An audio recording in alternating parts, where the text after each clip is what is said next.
Yaz da geldi. Üyler bite başladı degende. Bundan arda kayım tinçlik olsun. Allah Teala bizi Türkiye'de olayotgan zilzaladan, Dödostan çıkarılsın. Buyursa Özbekistan menen bitirip aldık. Adını Hocaoviç, Kamçı arkadaşlar, biz Kırgız hükümeti, elder birbirine söylüyor, şokuna taklaşıp bitirdik.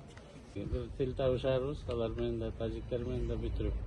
Anan tinç yaşaganга adam balasını yügereyken, buna şu üylerini sörpüte başlagandan atayın. Zadırnur Hocaoviç'in tapşırması menen geldik. Sizlerin atınızda buna bizim kuruluşçulardan barına, kim uşuğa kol kavuş kılsa, sebepkeri olgan bardıq kişilerin barına razışılık aytaylı. Anan sizlerden şu üyleringizlerge, jakşılıklarınızga ortaklaşıp olup koyuldu öyle geldik. Girip gördünüzler mi?